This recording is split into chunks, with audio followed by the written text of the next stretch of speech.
kind of go, this is not something that's like necessarily a sackable offence. Ditch them straight away. It's just something that's maybe a bit quirky, maybe a bit annoying. Yeah, tell us more about this particular story about a beige flag. Yeah, so this woman, Zoe Fried on TikTok, so maybe Zoe Friedman, maybe her name, not entirely sure. Her clip went viral both on TikTok and on Twitter for showing a beige flag with regards to her boyfriend. Mm-hmm. Let's have a little look.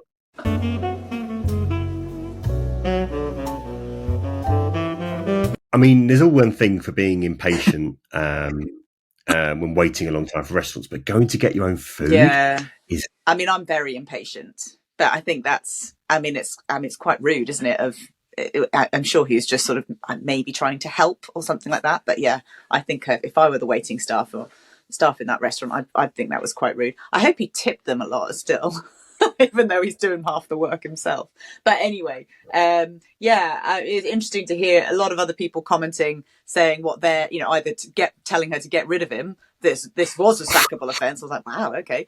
Or just drop, lots of conversations about other beige flags. Have you got one that you can mention? I'm sure that my partner Carolyn has got lots when it comes to me, more red than beige, I'm sure. But what's really interesting to see is the original video got 1 million views on TikTok, but when someone screen grabbed it and popped the story on Twitter, the outrage over that story got 9 million views. Just shows again, outrage kind of Twitter tends to kind of generate more interest than the original video. And interesting to see what does well on different platforms as well. So yeah. Well, forget about a beige flag. This video we're showing you now is definitely a red flag. This is a video of what seems to be newlyweds. I'm not entirely sure where it's from, but shows the bride looking very happy, walking down the aisle. Her groom doesn't seem to be fully paying attention. Pretty distracted, isn't he? As you can see. I mean, you can see her. She's clearly kind of thanking the guests. It's her big moment, their big moment. They've just said their I do's and now walking into married life together. And he is on his phone texting whoever. And, like we all know that we spend, we're the generation that spends far too much time glued to our phones.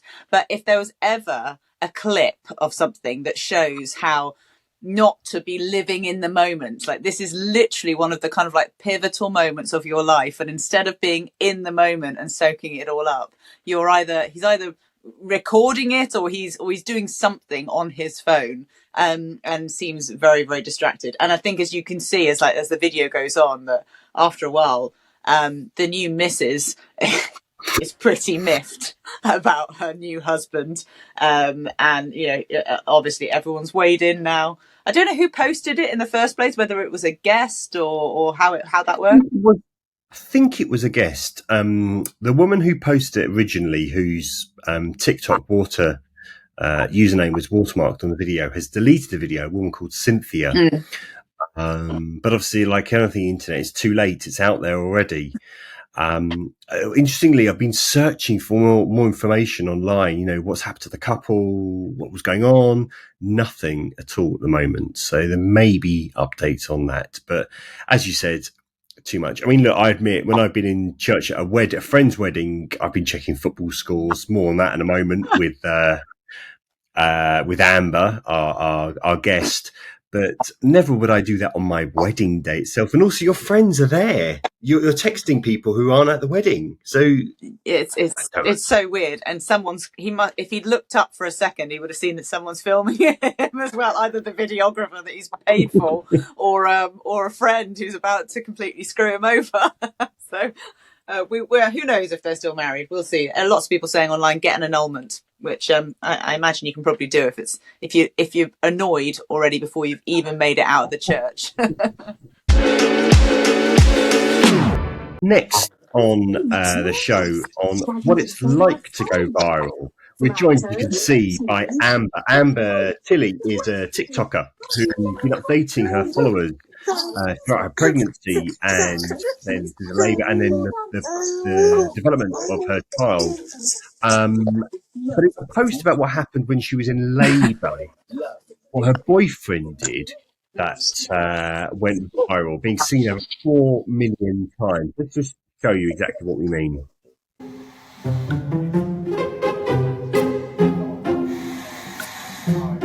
Well, as Tim said, Amber's joining us now.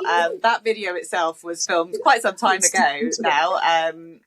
Thank you very much for joining us, Amber. It's great to have you with us. How old is your little boy now? So he literally just turned 9 months on Saturday. Okay. So 9 months on from being 9 months in, and obviously in that video, you can see that your partner was, you were making a joke at him. You were saying, I'm in labour and check him out. And he's watching the football. He's watching his football team. Tell us kind of like how it came about that you decided to film it. Tell us like what happened, basically. Well, because I got induced, we practically knew that there was going to be a 99% chance that I was going to be in labour when his football team was on. And throughout the entire pregnancy, I always joked, imagine if I go into labour when football's on because you won't watch it. He is a football fan through and throughout. Like I think he would leave me for a football match. But not in a bad way. Like when I got with him, I knew that about him. And he always said, well, if it's on, I'll be watching it. And well, obviously I knew that you can be in labour for days, hours. Fun fact that nobody knew, I actually lost my backwaters at 32 weeks. So from 32 weeks, I was in slow labour. Wow. You set up the iPad for him, knowing full well, and you'd already been in labour for what, kind of like 2 months? Yeah. 6 weeks or something? I just knew I had my mum with me as well because you can have 2 people in there. And at one point, I told him to get out of the room. I was like, get out of the room. I was like, you're doing my head in. Get out. So it was nothing as serious as people took it. And then it come to like the start of the match, and I was fine. I was just having mild contractions, and I was like, here you go, have the iPad. You do you. I'm going to watch the telly because there was a telly in the room. And yeah, that was it. But the more that I was like looking at him watching football, I just thought, well, I actually can't believe this is what's happening. Like I'm having contractions, which were bearable at the time. And he's watching, like, this was serious. The 9 months we were joking, it actually happened. He's watching football. I'm about to give birth. And then, because I like making TikToks, it's just something I've done for a while. I thought nothing of it. No one knew I was in labour. So I kept it a secret. And I just thought this would be a really funny video to show the family and friends what was going on. And all it was is like an 8-second video. And then I posted it and it kind of just, it blew up. It just blew up. Did you have any idea that it would? Because as you say, you've been sort of had a platform on TikTok for some time now anyway, and sort of documented a lot of your pregnancy as well. So did you know that it was going to reach a certain audience, or did you know that it was going to hit a nerve with some people, that some people were going to be genuinely shocked? Generally, I didn't think it would hit anyone's nerve. I didn't think it would do that at all. I thought it'd probably get a few thousand likes. That was really it. I didn't think much of it, because I think when I first posted it, it didn't get a lot of views. It happened I think after a couple of nights. And then some people were laughing, some people were sharing stories with me like, oh, well, my husband wasn't in the room at the time, or mine this and that. So I was like, but then it must have reached a certain audience, and that's when negative views started to come in, like, divorce him and he's the worst person in the world. And I was like, it wasn't even his idea, it was mine. Yeah. And how do you feel about it now, like when you got some of those negative comments? Because as you and I know, like when you go through pregnancy and birth and you're a new mum, you know, hormonally you're a bit sort of, should we say, unstable. Anyway, so was it hard to take, to have the negative stuff coming in about him? Honestly, no. I just think the mindset I had was, it was never as deep as some people took it, and it was never my intentions to hit anybody's nerves. Yeah. Both of us we're quite easygoing. We laugh about it. I was actually just telling him, I was like, you've upset a few people at what you've done. And he just kind of funny. His mum found it funny. His brother discovered it somewhere else. I think it got put somewhere. And he was like, oh, that looks like my brother. And then he went, then I realised it was him. But even one of his sisters commented on it saying, I can't believe he's done this. But we just took everything like lightly. It didn't bother me. Like, I know we did nothing wrong. Most of the people know we did nothing wrong. Like, loads of people said our labour can be hours, and it can. So, but it must have been difficult, Amber. You know, being new mum, adjusting to life, and seeing this go viral, and people being a bit nasty. This must be really tricky for you. not really. Yeah.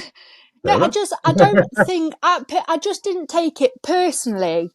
At all. I think there's other videos I've posted where I've had nasty comments that had probably had upset me more than this video. Like, this video was nothing but funniness and happiness to me and my partner, and the family. Like, all of us found it funny. Like, we knew he was going to be watching football. So, and when you set up your TikTok account, was it just to sort of like share funny things just for your own enjoyment, or did you have an idea in mind that you were going to kind of try and join this sort of growing community of like mummy influencers? No, not at all. When I first got TikTok, I think it was in lockdown. And again, I just post videos because it's just something I do. I just find it funny and this and that. And if they don't go viral, they don't. If they don't reach 1,000 views, they don't. And then when I fell pregnant, I wanted to keep documenting it because I feel like not enough mums speak about the downside or the postnatal side and what's going on with your partner and what happens in the labour room. Like, I really think some people think when you're in a labour room, it's just you, your partner, an intimate moment, you give birth, and that's it's nothing like that. And it just kind of took off. And personally, I don't class myself as any sort of influencer or any means by that. I just like to post videos about what's going on in my life with Hudson. And if it takes off, it takes off. If it cheers people up, it cheers people up. And that's just all I do. And has it changed at all, like how you approach your TikTok now, or what content you upload? Has that changed since going viral before? No. No, I post what I like, and no matter what you do in life, you're gonna upset some people, you're gonna hit some people. No one agrees with everybody, and then I just deal with it how I deal with it. And that's all you can do, really. I'm not going to not post something because I'm afraid that a couple of people I've never met before won't like it. Yeah. Well, what's been great to see as well is as you touched upon here, talking about what it's like to be pregnant and be a mum, is the way you've touched on subjects, particularly for young women like yourself, on postnatal depression, being a mum in your early 20s, and how you adapt to life, and going out or coming back and going out. I found that really just impressive, and it seems to have resonated with an audience as well. That must be great to feel that you're making a difference and helping people. Yeah, it is. I like when I post it, again, I don't post it to upset people or anything like that. It's just, I feel like some mums will hold back and they don't want to post it because they might upset people, but we're all living the same life at some point in a similar way. We've all been through the struggling phase. I like to show the amazing side to it, but also what's happening behind closed doors, that it is hard and you're not the only one. There's loads of us out there. And if it touches one mum or they feel like they can message me, like I had a few mums message me on Instagram, it's just nice knowing that they can talk to me or I can talk to them. But it's also been great to see, it's not just been that video of the football incident, should we call it. That's gone viral, but you've actually had far bigger hits for your videos. What's been? Kind of tell us about the. It's been a couple. One about bringing up a child at 20 or in your 20s, and then one about just a lovely moment, like would you call it an early morning scrunchy? Yeah, it's called the newborn scrunch. Yeah, so literally it's when you pick obviously your newborn up out of the car seat. For some reason, they like to scrunch their knees and their legs up. And I just captured the moment because I always wanted it to be something that I had to keep, that I'd always remember that we had it. And then again, I just posted that of how small he was, and that took off again. And never in a million years did I think it'd get 17 million views. It's ended up on like mummy pages on Instagram that have got millions of followers, and it's been shared so many times. And yeah, I think some people thought he was fake. Some people was like, there's no chance he's that tiny. Like, that's not a real baby. And I was like, no, he is real. So yeah, and that's just nice because that's an intimate moment between me and him, and it will always be there for me to remember. Finally, on today's show, time for today's timeline cleanser. And this one, again, is lovely. Twitch. We haven't talked much about Twitch on this show, but obviously incredibly popular. People just streaming their daily lives or their hobbies or their passions or gaming. Sometimes to not many people. What this makes this story so lovely is there was a streamer, a content creator called Cole Catino, who has made a video of him basically surfing through Twitch, trying to find people who don't have many followers or any followers at all, and just chatting to them. And he stumbled across a man called Ugly Moo 4510, and just started talking to him. And there's a lovely story behind it. Let's show you a little clip. What's up, man? Thanks, man. I've got them all over. My friend from childhood, he did this piece here, and a month later, so that's the only thing I got left from him. I've done a lot of these myself. I didn't have such a great childhood, but when I did this, I took the pain away. No, I'm sorry. It's just a touchy subject. The whole thing with him is he saved me. And I couldn't save him.